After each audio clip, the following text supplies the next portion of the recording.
boa noite. Boa noite. O presidente Jair Bolsonaro sentiu alguns sintomas da Covid-19. Ele teve 38 graus de febre e 96% de taxa de oxigenação no sangue.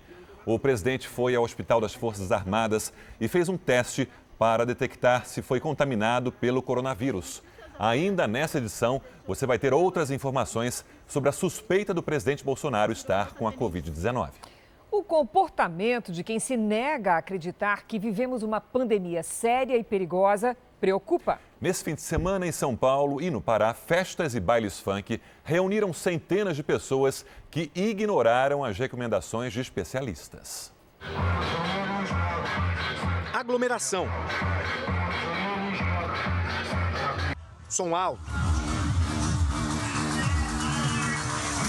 Festas no meio da rua. Como se não houvesse pandemia, nem moradores ao redor. Os bailes funk se espalham pela cidade de São Paulo, apesar da quarentena. Pelo menos 5 pancadões foram registrados na noite de domingo. Vídeos gravados com celular mostram pessoas muito próximas umas das outras. Todas sem máscaras. E esse é o problema, porque sem distanciamento entre as pessoas, mesmo que ao ar livre, sem uso de máscara, isso é um cenário ideal para que haja contaminação.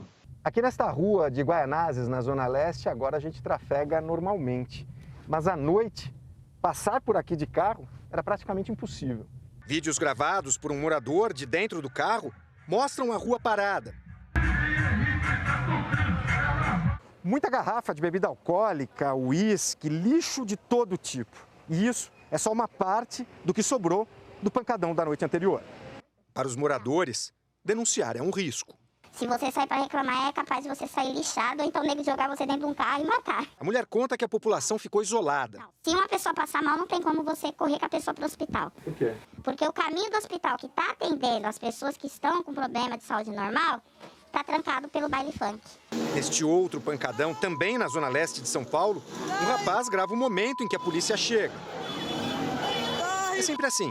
A multidão se dispersa, mas depois que a polícia sai, o pancadão continua até o amanhecer. Em Belém do Pará, a polícia conseguiu fechar uma festa logo no início. Nesta outra, mais de 100 pessoas estavam reunidas. Festas fechadas também em São Paulo. Esta, numa mansão, às margens da represa Guarapiranga, começou na noite de sábado e foi até domingo. Nesta outra, na Zona Leste, onde as pessoas se aglomeram na pista de dança, teve até queima de fogos. A pergunta que os especialistas se fazem é: para comemorar o quê? Se as pessoas não se conscientizarem de que elas devem manter a distância entre as pessoas e o uso das máscaras, evitando as aglomerações, nós teremos um impacto no número de pessoas infectadas, que também vai infectar no número de leitos de UTI, e nós vamos ser obrigados a involuir, voltar para trás nas flexibilizações. Veja agora outros destaques do dia. Reabertura de restaurantes, bares e salões de beleza é tímida em São Paulo. 2 pessoas sobrevivem à queda de helicóptero na Baía de Guanabara. Presidente Bolsonaro sanciona a medida provisória que permite reduzir jornada e salário. Companhia Aérea Avianca pede falência no Brasil. Morre Ennio Morricone, autor de algumas das principais músicas do cinema.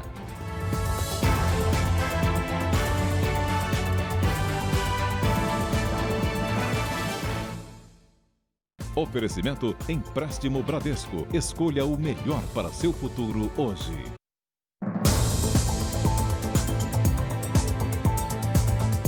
No Rio de Janeiro, um helicóptero caiu na Baía de Guanabara. As 2 pessoas que estavam na aeronave foram salvas. Equipes do Corpo de Bombeiros e da Marinha usaram lanchas, motos aquáticas e mergulhadores. O acidente aconteceu na Praça Mauá, no centro do Rio, a poucos metros do Museu do Amanhã, cartão postal da cidade. Uma região conhecida por pilotos pela dificuldade para a realização de manobras. A aeronave seria do modelo Robinson 22, semelhante à que aparece nesta foto. O helicóptero pertence a uma empresa de táxi aéreo e fazia um voo para pilotos em formação. Os 2 passageiros foram resgatados por uma embarcação particular que navegava pela Bahia na hora do acidente. O aluno e o professor que estavam no voo de instrução sofreram ferimentos leves e passam bem. A empresa de táxi aéreo informou que está dando suporte aos envolvidos no acidente. O Seripa, Serviço Regional de Investigação e Prevenção de Acidentes Aeronáuticos, vai apurar o que aconteceu. As denúncias de violência contra idosos no Disque 100 mais que triplicaram desde o início da pandemia. A convivência mais próxima com a família ou o distanciamento dos parentes por causa da doença tem aumentado os casos que põem em risco a vida de idosos. Foi primeiro pelo telefone, por causa do isolamento social, que o filho percebeu algo estranho com o pai. A gente via que o tom de voz dele mudou muito, né? Muito mole, com sono, sabe? Um comportamento totalmente diferente do normal. A surpresa veio quando ele recebeu uma mensagem do ex-namorado da cuidadora do pai com uma denúncia de que ela estava dando 2 medicamentos que provocam sono.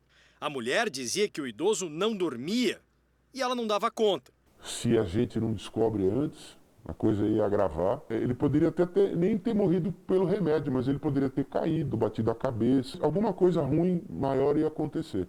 O filho demitiu a cuidadora e a polícia investiga o caso. Outra pessoa. Já mudou totalmente, já faz as atividades dele, voltou à vida normal que ele tinha. No isolamento social, as denúncias de violência contra idosos aumentaram. No Disque 100, serviço de denúncia do governo federal, foram mais de 3.000 em março, passaram de 8.000 em abril e chegaram a quase 17.000 em maio. Em 80% dos casos, o agressor é alguém da família. E a convivência maior durante a pandemia virou um problema. Muitos desses idosos, eles estavam no centro de convivência, passando o dia, eles estavam nas suas praças, fazendo o seu lazer. E agora eles são obrigados, até por uma questão de ponto de vista de defesa da sua saúde, a recolher aos seus lares. A realidade pode ser ainda pior do que os números mostram, com uma subnotificação de casos. Idosos vítimas de violência têm uma decisão difícil na hora de procurar ajuda. Como denunciar os próprios filhos ou outros parentes? Ainda mais quando dependem financeiramente da família. E se o idoso não busca socorro, quem percebe a violência não pode ficar calado. Não pode ficar omisso, infelizmente. E hoje está tudo muito fácil.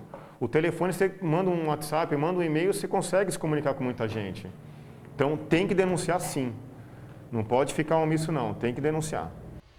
Uma estudante de 21 anos foi encontrada morta em uma trilha de São Sebastião, no litoral norte de São Paulo. Júlia Rosenberg cursava medicina veterinária na capital paulista, mas foi passar a quarentena na praia de Paúba, onde a família tem uma casa. Ela desapareceu na manhã de domingo ao sair para fazer uma caminhada.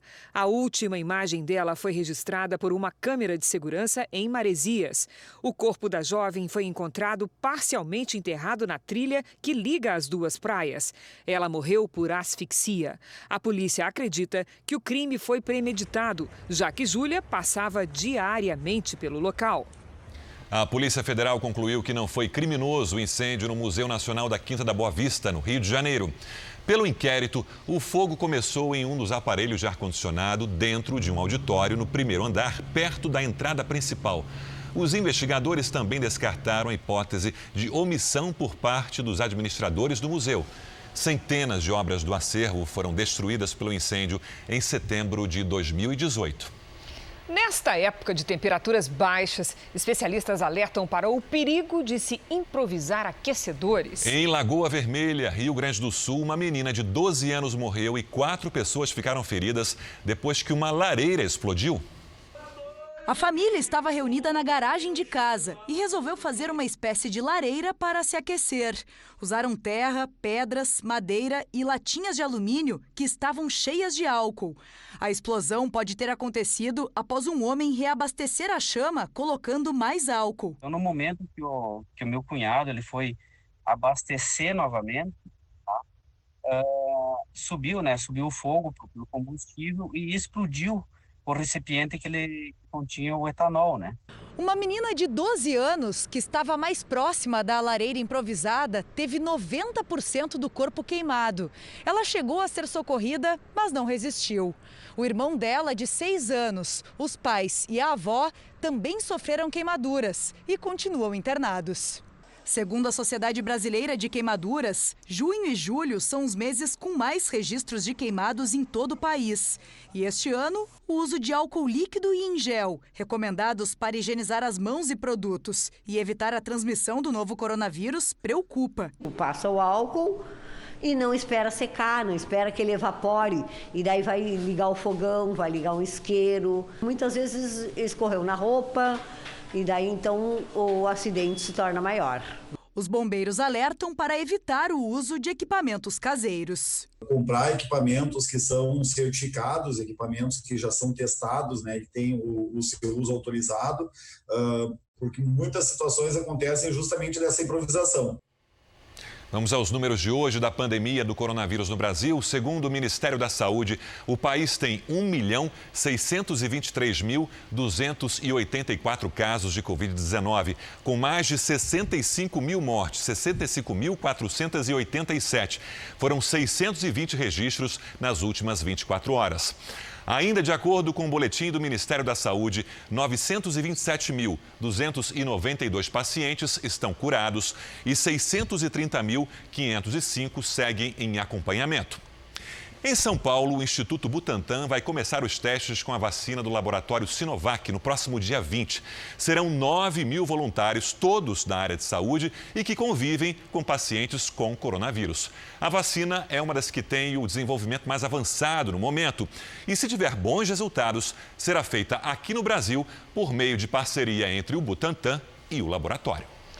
Bares, restaurantes e salões de beleza reabriram hoje na cidade de São Paulo. Foram 104 dias de portas fechadas, mas a volta veio acompanhada de uma série de restrições e de pouco movimento. Medidas de higiene logo na entrada. Distância de 2 metros entre as mesas. Talheres ensacados e guardanapos de papel.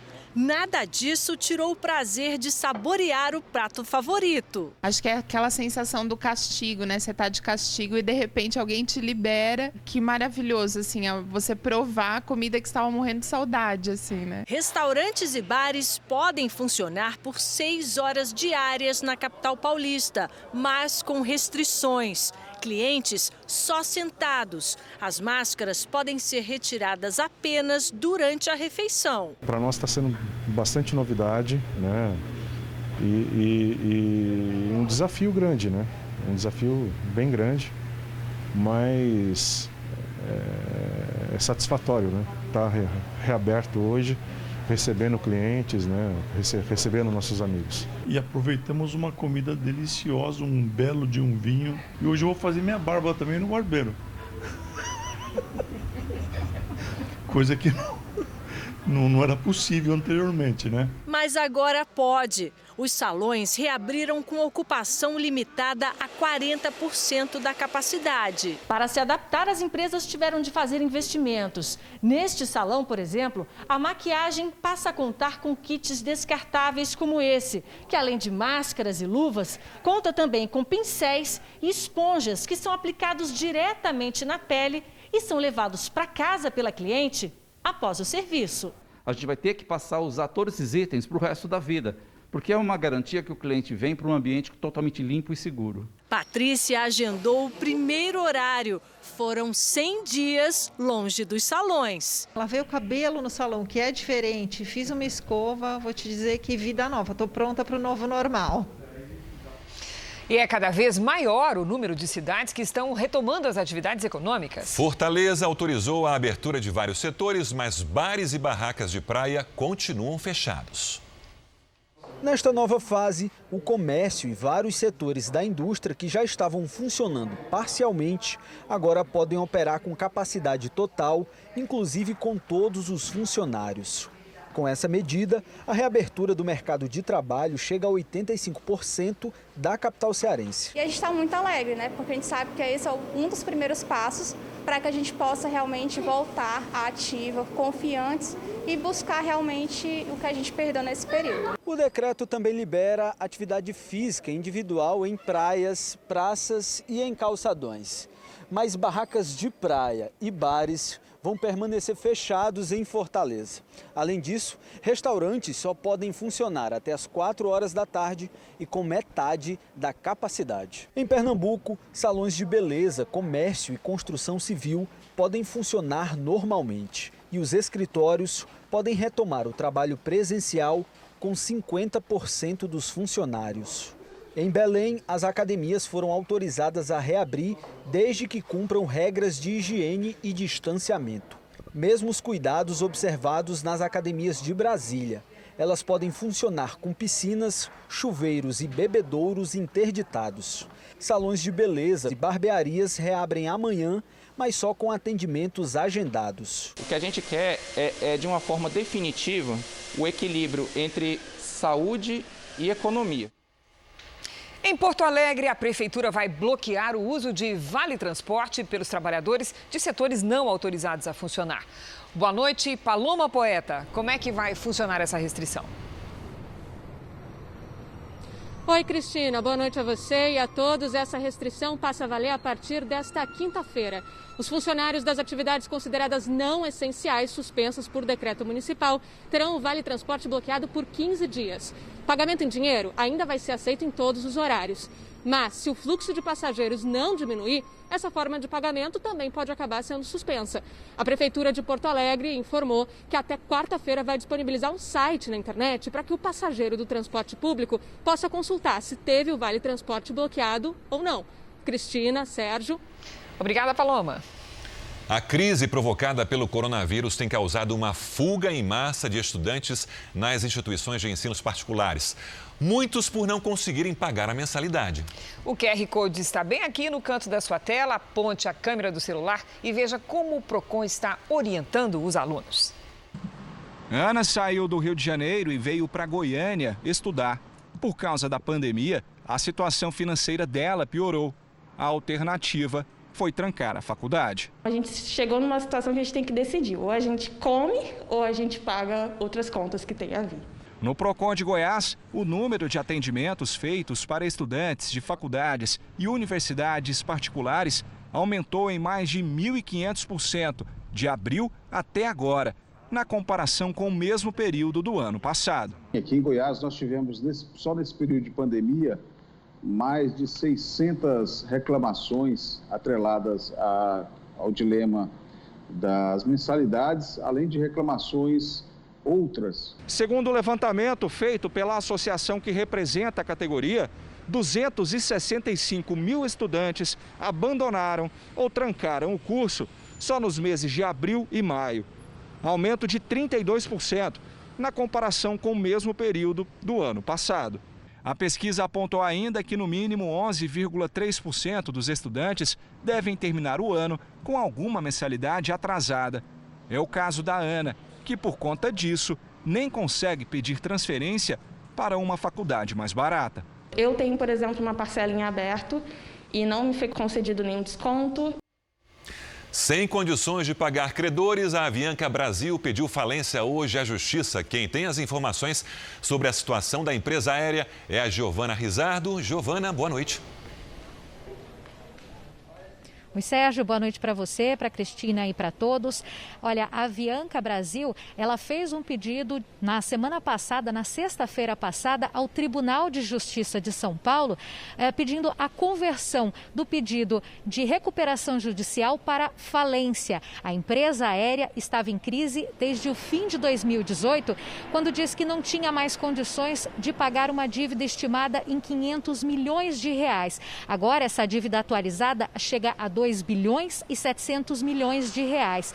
A companhia aérea não operava mais, não tinha mais aviões, mas nestes 22 anos de existência chegou a ter 48 aeronaves. Eu conversei com um advogado especialista neste setor para entender como fica a situação da empresa aérea. No final do ano passado, inclusive, o próprio administrador da recuperação judicial já havia recomendado ao judiciário que a recuperação judicial da Avianca fosse convertida em falência. Essa dívida tem que se avaliar quais são os ativos que sobraram da Avianca, proceder à liquidação desses ativos e fazer o pagamento dos credores. A Comissão de Deputados do Rio de Janeiro, que analisa o pedido de impeachment do governador Wilson Witzel, decidiu recomeçar a contagem do prazo para que ele apresente a própria defesa. Pedro Paulo Filho, do Rio de Janeiro, tem os detalhes também ao vivo. Pedro Paulo, boa noite. Oi, Sérgio, boa noite para você, boa noite a todos. Olha, com a decisão, Wilson Witzel terá novamente 10 sessões no plenário para responder às acusações. E esse prazo começa já na próxima quarta-feira, dia 8 de julho. Os deputados também incluíram no processo documentos das operações federais que apuram irregularidades na saúde do Estado. Entre eles, os mandados de busca e apreensão no Palácio Laranjeiras, que é a residência oficial do governador, e ainda relatórios de pagamentos aos institutos IABAS e Unir Saúde, que tem como sócio o empresário Mário Peixoto, preso na Operação Favorito.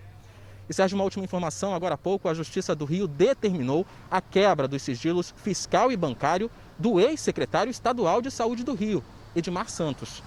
Do Rio de Janeiro, Pedro Paulo Filho. Obrigado, Pedro Paulo. Uma auditoria em obras feitas durante a gestão do prefeito Eduardo Paes, no Rio de Janeiro, mostra que elas poderiam ter ficado pela metade do preço. As responsáveis pela construção são empreiteiras denunciadas por corrupção na Operação Lava Jato e doadoras de campanha do ex-prefeito. O custo das obras do bulevar que revitalizou a região portuária do Rio está sob suspeita. O Porto Maravilha, como é conhecido, foi remodelado durante a gestão do ex-prefeito Eduardo Paes. O projeto foi uma parceria público-privada para transformar uma área degradada numa atração para os eventos que o Rio iria receber, a Copa do Mundo e os Jogos Olímpicos. Entre as intervenções urbanas propostas estavam a construção de túneis, o Museu do Amanhã e a demolição do viaduto da Perimetral. As 3 empreiteiras associadas no projeto foram alvo da Lava Jato e acusadas de corromper políticos. Executivos da Odebrecht e da OAS já admitiram aos procuradores da República que contribuíram por meio de Caixa 2 para as campanhas de Eduardo Paes à Prefeitura do Rio. Mas há 3 anos, o consórcio acionou o município reclamando de um desequilíbrio econômico-financeiro no contrato e cobrando uma dívida de mais de 700 milhões de reais. Um relatório recente feito pela Comissão de Investigação Preliminar da Prefeitura identificou que o município era credor e não devedor. Os auditores analisaram 24 volumes de processos, num total de 7 mil folhas, e constataram 14 alterações no projeto inicial, que praticamente dobraram o valor pago pelo município às empreiteiras pela construção do Porto Maravilha. Você poderia, com 1/3 do valor praticado, ter executado os serviços. E os aditivos 67% a mais em relação aos valores reorçados. Na execução das obras, o valor gasto ficou acima de 3 bilhões e 300 milhões de reais. Segundo o relatório, o orçamento poderia ter sido de 1 bilhão e 630 milhões de reais. Na prestação de serviços e manutenção, enquanto a despesa foi de 4 bilhões e 280 milhões de reais, os auditores apontaram que a quantia poderia ter sido inferior a 1 bilhão e meio de reais.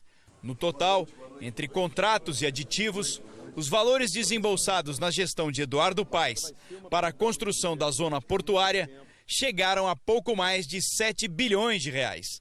O orçamento refeito concluiu que o mesmo projeto poderia ter sido executado por menos de 3 bilhões e 700 milhões de reais. As pessoas que geriram todo esse contrato serão, obviamente, chamadas. Isso é um passo que a Procuradoria do município deve conduzir. A comissão também propõe que seja avaliada de imediato a manutenção da idoneidade da concessionária com vistas a próximas contratações. A concessionária Porto Novo, que responde em nome das construtoras envolvidas, afirmou que houve lisura e legalidade em todos os procedimentos ao longo dos 9 anos de operação do contrato, com a aprovação da Controladoria Geral, Procuradoria-Geral do Município e do Tribunal de Contas do município. O ex-prefeito do Rio, Eduardo Paes, disse que o relatório produzido não corresponde à verdade. As tensões entre China e Estados Unidos aumentaram depois que as duas potências começaram a fazer exercícios militares na mesma região no sul da China. Jatos cortando os céus e navios que tomaram o mar na região sul da China, conhecida por ser um dos pontos de tensão militar na Ásia e alvo de disputas territoriais. O governo chinês anunciou que está pronto para defender o país. Nesse final de semana, o governo americano enviou 2 porta-aviões da Marinha para a região, em resposta a uma série de exercícios militares realizados pela China. Agora, ao mesmo tempo, os países realizam testes militares em larga escala. Essa é a primeira vez em 6 anos que a Marinha Americana realiza exercícios no Mar do Sul da China. O Departamento de Defesa dos Estados Unidos disse que a intenção do país é defender o direito de todas as nações de voar, navegar e operar sempre que a lei internacional permitir. A China acusa os Estados Unidos de tentarem impulsionar a militarização do mar chinês. Hoje, Pequim disse que as movimentações americanas são uma clara demonstração de força e ameaça e que o país está pronto para conter os Estados Unidos. Hoje, Donald Trump usou uma rede social para dizer que a China causou um grande dano aos Estados Unidos e ao resto do mundo. A mensagem seria uma referência à pandemia do coronavírus, a qual o presidente diz ser culpa da China. Veja a seguir, presidente Jair Bolsonaro tem febre alta e faz novo teste para coronavírus. E ainda nesta edição, vítimas contam como caíram no golpe financeiro disfarçado de grupo de economia solidária.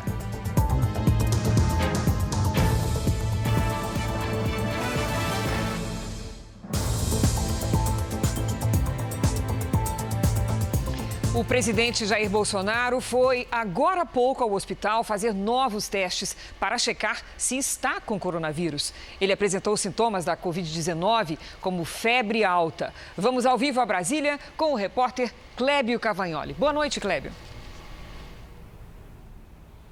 Olá, Cristina, boa noite a você, ao Sérgio e a todos. O presidente Jair Bolsonaro, que completou 65 anos agora em março, disse que chegou a ter 38 graus de febre. Ele foi no Hospital das Forças Armadas, aqui em Brasília, para realizar o teste e checar se está contaminado. Jair Bolsonaro, a gente relembra, fez tomografia também dos pulmões. O resultado deve sair amanhã por volta de meio-dia. No Palácio da Alvorada, o presidente disse a apoiadores que não foi identificado nenhum problema e que se sentia bem. Por causa dos sintomas, a agenda do presidente para o restante da semana foi totalmente cancelada. Segundo fontes do Palácio do Planalto, o presidente já estaria tomando a hidroxicloroquina. De Brasília, Clébio Cavagnoli.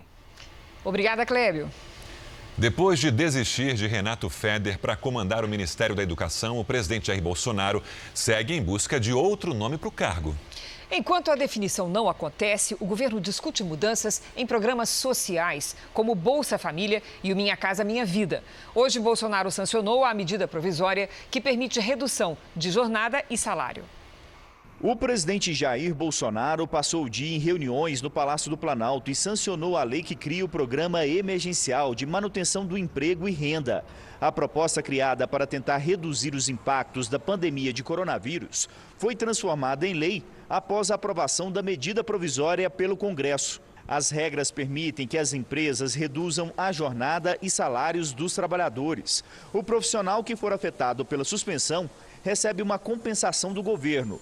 O valor depende do percentual da suspensão do contrato de trabalho e pode ser no máximo o seguro-desemprego integral, que hoje é de R$ 1.813, para quem tiver o contrato totalmente suspenso. Com o ministro da Economia, Paulo Guedes, Bolsonaro tratou da retomada econômica. O ministro prepara medidas como o programa Renda Brasil, que vai substituir o Bolsa Família, que hoje auxilia 14 milhões de famílias, com R$ 190 mensais em média. O valor do benefício deve ficar entre R$ 200 e R$ 300. 31 milhões de brasileiros devem fazer parte do novo programa, que pretende unificar outros, mas depende de aprovação do Congresso. O governo também vai tentar emplacar novamente a carteira digital verde e amarela, que flexibiliza direitos trabalhistas para facilitar a contratação de mais 25 milhões de pessoas, identificadas nos cadastros do auxílio emergencial. Outro projeto para o pós-pandemia será no Minha Casa Minha Vida, que deve ser rebatizado como Casa Verde e Amarela. A ideia é localizar famílias que vivem em terrenos e casas irregulares e estimular a reforma dos imóveis. A estimativa do Ministério do Desenvolvimento Regional é que existam cerca de 12 milhões de residências irregulares, que poderão ser beneficiadas pelo novo programa. Nos bastidores, segue a movimentação para a escolha do novo ministro da Educação. O presidente Jair Bolsonaro desistiu da indicação de Renato Feder, secretário de Educação do Paraná, depois que o nome dele foi alvo de críticas das alas militar e ideológica do governo. Neste momento, não existe um nome com força sendo analisado e a definição pode demorar. No fim da tarde, foi lançado no Palácio do Planalto o plano para reduzir o impacto da pandemia na vida das pessoas com deficiência. O projeto do Ministério da Mulher, da Família e dos Direitos Humanos tem o objetivo de desenvolver ações para promover a saúde e a inclusão no mercado de trabalho. O presidente Jair Bolsonaro não participou da solenidade. A balança comercial do Brasil teve um superávit nos primeiros dias de julho de 1 bilhão 380 milhões de dólares. Um crescimento de 5,4% na comparação com o registrado no mesmo mês do ano passado. O presidente do Banco Central, Roberto Campos Neto, diz que o Brasil já vive uma retomada da economia depois da crise causada pelo coronavírus. Ele foi o convidado do JR Entrevista. Para o presidente do Banco Central, o começo de abril foi o momento mais grave da economia. Segundo Roberto Campos Neto, os números engrenaram em maio e em junho demonstram uma retomada. Então nós temos, por exemplo, dados de arrecadação, dados de tráfego, dados de consumo de energia, dados de fluxo financeiro. Esses dados corroboram com a visão de que o pior já ficou para trás e a gente vai ter um crescimento. E esse início da volta do crescimento tem sido de uma forma até relativamente acelerado. A grande novidade do Banco Central será lançada em novembro, um aplicativo que promete revolucionar a forma de pagamento e transferência de dinheiro entre pessoas e empresas. O Pix é barato, é rápido, é transparente, é seguro e aberto. Você vai conseguir transferir dinheiro de uma pessoa para outra em alguns segundos, 24 horas por dia, 7 dias por semana. Então nós entendemos que inclusive vai mudar o modelo de negócio de algumas atividades. Por exemplo, hoje, em alguns momentos, quando você faz uma compra online, se você tem o Pix, a transferência é imediata. A hora que você comprou, segundos depois, o produto já está indo para sua casa. Você pode assistir ao JR Entrevista com o presidente do Banco Central, Roberto Campos Neto, às 22 horas na Record News e no canal do YouTube do Jornal da Record e também no r7.com. E os melhores momentos deste encontro você também pode ver no JR 24 horas. Veja a seguir uma entrevista com o homem que era assaltado quando um policial reagiu e disparou contra o ladrão. E veja também, novo ciclone deve atingir o sul do país nas próximas horas.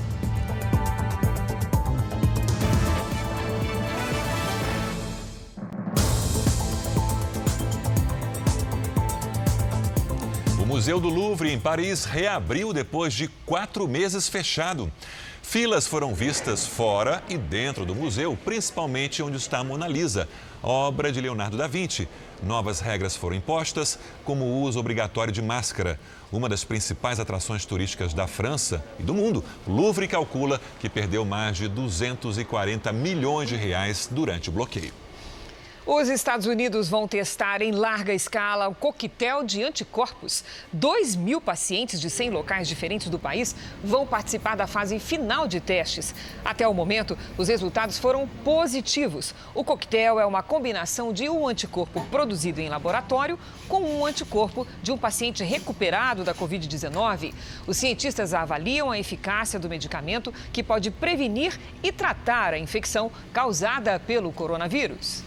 Aqui no Brasil, os Ministérios do Meio Ambiente e do Turismo e o governo de Minas Gerais anunciaram um acordo com a mineradora Vale sobre as multas pelo rompimento da barragem de Brumadinho, que ainda não tinham sido pagas. O dinheiro corresponde a 5 multas aplicadas pelo IBAMA. 150 milhões de reais vão ser destinados à infraestrutura de 7 parques nacionais localizados em Minas. E outros 100 milhões de reais em programas de saneamento básico e na extinção de lixões no mesmo estado. Em Belém, 2 policiais militares foram condenados pelo envolvimento numa das maiores chacinas do Pará. Foram quase 7 horas de julgamento. 2 policiais militares foram condenados a 4 anos de prisão pelo crime de associação para a prática criminosa e podem ser expulsos da corporação. Outros 2 policiais foram absolvidos. A chacina aconteceu em 19 de maio do ano passado. Segundo a polícia, 8 homens encapuzados e armados entraram em um bar onde estavam dezenas de pessoas e atiraram. 11 pessoas morreram. Essa primeira sentença foi dada pela Justiça Militar, mas todos serão novamente julgados pela Justiça Comum, junto com outros 4 homens, que também são acusados de envolvimento no crime. Os 8 réus vão à júri popular por formação de quadrilha e 11 assassinatos. Se condenados, cada um pode pegar até 330 anos de prisão. O crime, num dos bairros mais pobres de Belém, chamou a atenção pela crueldade. Esse grupo já veio devidamente informado de quem estava lá e eles chegaram no local e executaram de forma impiedosa as vítimas, correto? Na sua maioria, mulheres. A investigação contra os PMs começou depois que eles foram reconhecidos por uma testemunha. O juiz militar que conduziu o julgamento não soube dizer o motivo do crime. Eu não encontrei provas quanto ao motivo, ou seja, a razão pela qual se praticou esse crime. Um homem procurado desde o início do ano em São Paulo morreu ao ser baleado por um policial de folga no fim de semana. O criminoso foi surpreendido durante um assalto. Câmeras de segurança gravaram toda a ação. Este homem ainda tenta se recuperar do susto. O corretor de imóveis estava com 2 colegas a trabalho na frente deste condomínio, numa área nobre de São Paulo. Eu ia entrar no trabalho e a gente pensa que está seguro, né? O suspeito chegou numa moto e armado anunciou o assalto. As 3 vítimas entregaram os celulares e as carteiras. Agora repare neste carro de luxo branco que vem na direção contrária. Dentro há um soldado da Polícia Militar de folga. Ele tenta impedir o assalto. Aí foi quando ele parou o carro, saiu do carro e falou para ele que era policial, para ele soltar a arma, que o bandido partiu para revidar, né? Tentou atirar no policial, só que o policial foi mais rápido e atirou nele, né?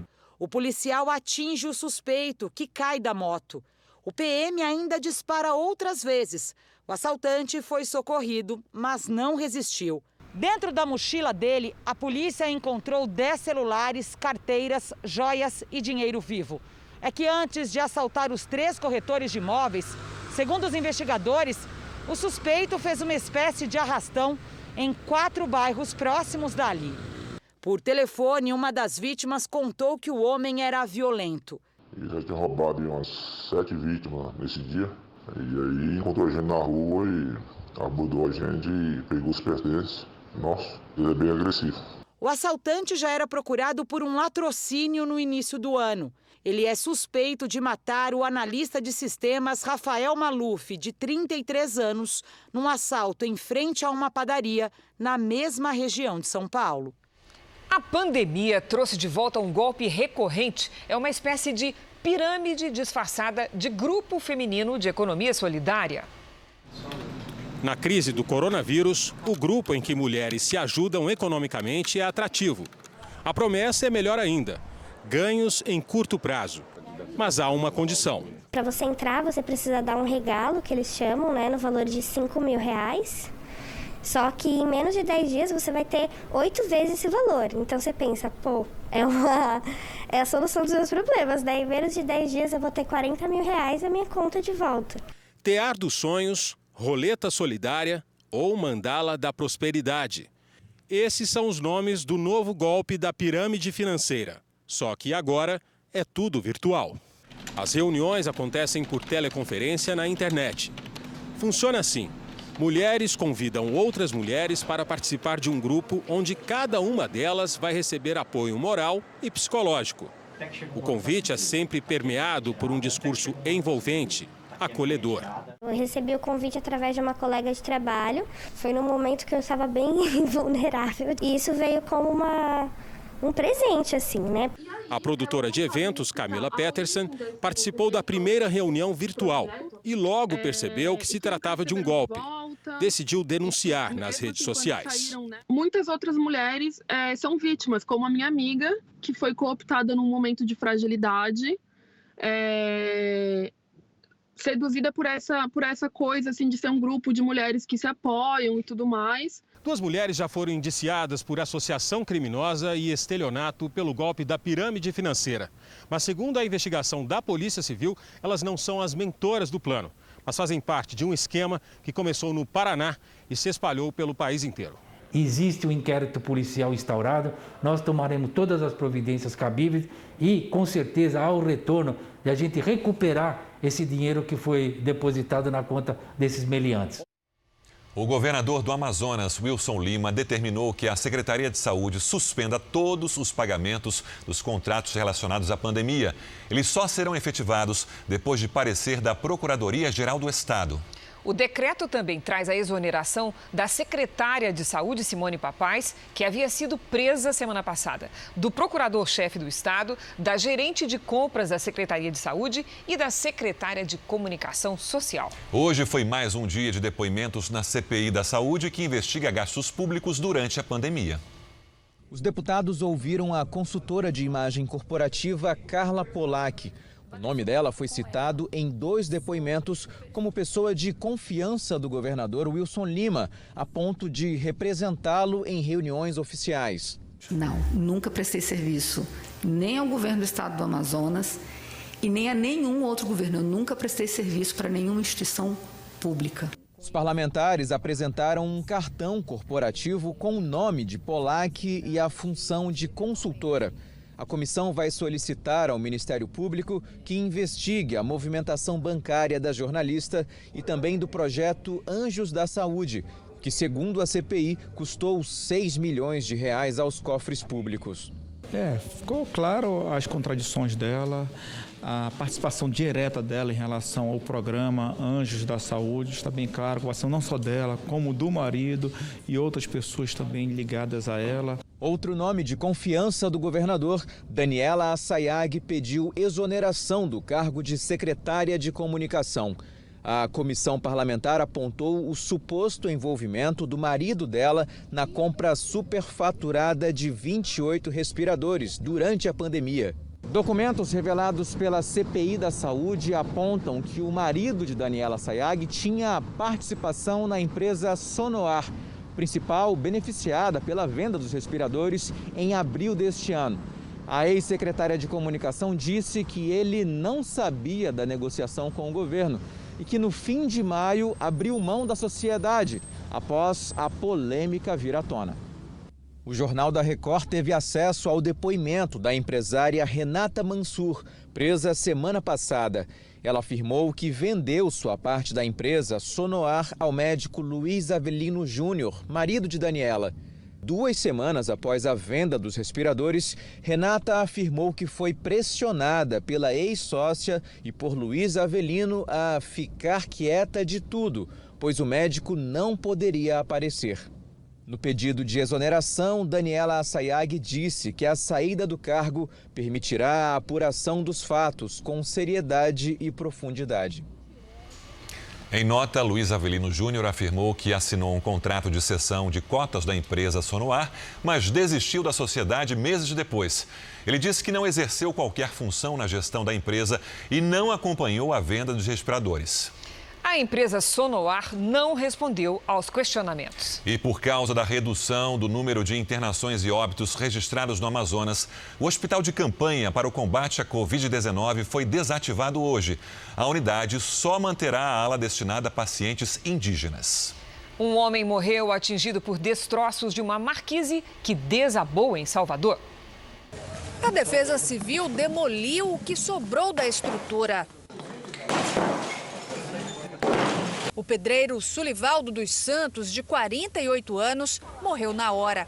Pelo menos outras 3 pessoas ficaram feridas. Entrou todo mundo em pânico para tirar debaixo dos escombros até o bombeiro chegar.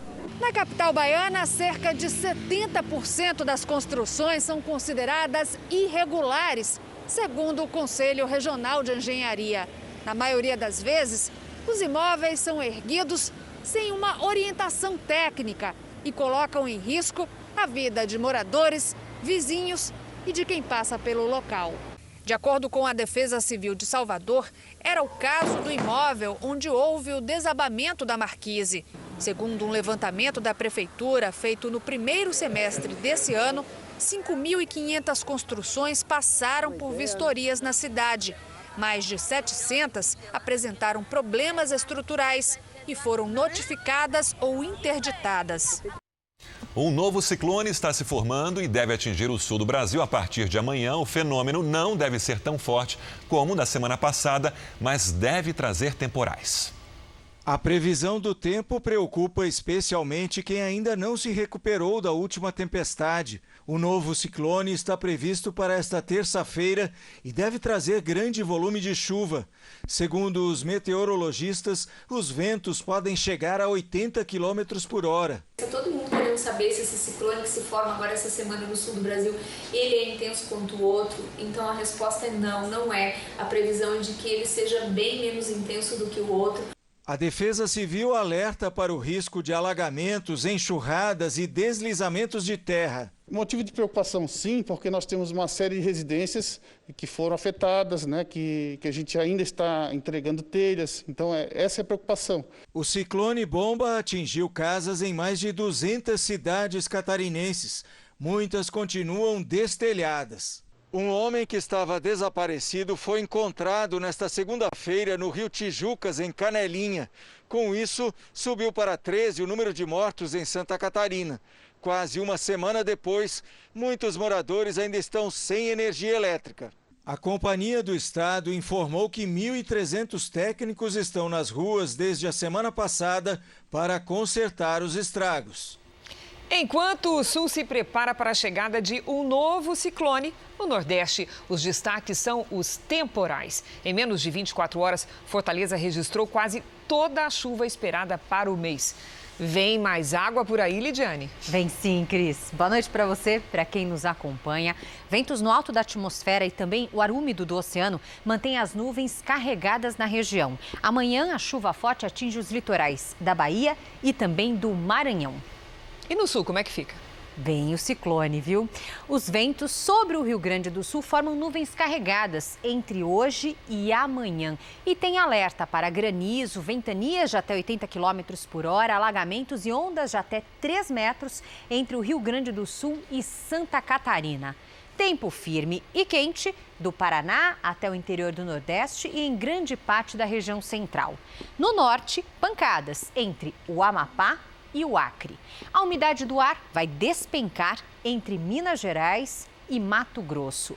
Em Porto Alegre, amanhã, máxima de 14 graus. Em Cuiabá e em Palmas, 35. No Rio de Janeiro, dia ensolarado com 29 graus. Em São Paulo e em BH, amanhã máxima de 26 graus. Em Maceió, chuva rápida com 28 e em Brasília até 25 graus. Obrigada, Lidiane. Até amanhã. Bombeiros tentam evitar que uma escola no Pantanal seja atingida pelas chamas. Desde a semana passada, incêndios castigam enormes áreas, principalmente em Mato Grosso do Sul. Bombeiros seguem no combate ao fogo em uma área de mata fechada e de difícil acesso no Pantanal. A Serra do Amolar é hoje a área mais afetada pelas queimadas. Brigadistas tentam controlar as chamas que avançam em direção a esta escola, às margens do Rio Paraguai. Em menos de 48 horas, mais de 10 hectares de Pantanal nativo foram consumidos pelo fogo. Entre os estados com mais queimadas, Mato Grosso do Sul lidera o ranking, segundo o Instituto Nacional de Pesquisas Espaciais, o INPE.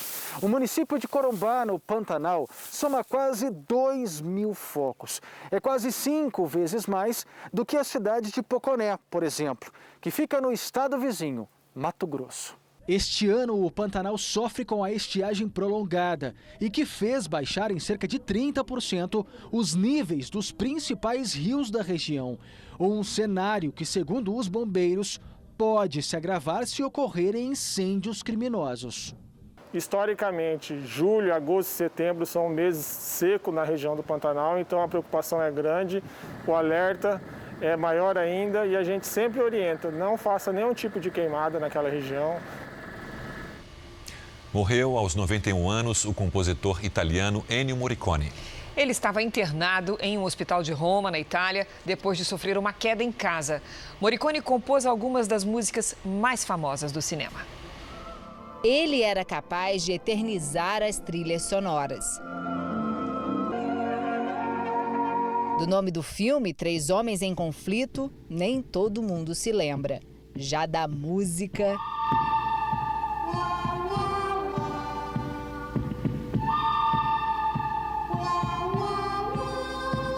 Um estilo que marcou a carreira do compositor italiano Ennio Morricone.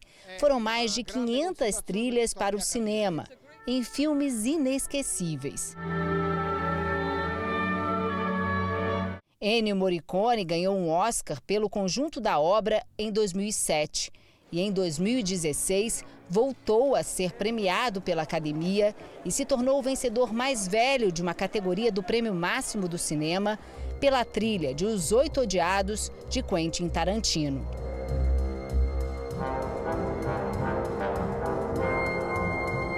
O compositor estava internado há 10 dias em uma clínica em Roma, depois de sofrer uma queda e fraturar o fêmur. Segundo os familiares, ele permaneceu lúcido até o fim.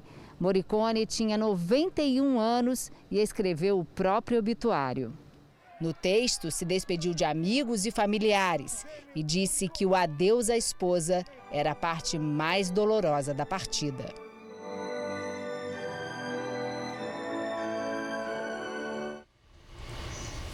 O Jornal da Record termina aqui. A edição de hoje na íntegra e também a nossa versão em podcast estão no Play Plus e em todas as nossas plataformas digitais. E à 00:30 tem mais Jornal da Record. Fique agora com a novela Apocalipse. A gente se vê amanhã. Até lá. Boa noite e até amanhã.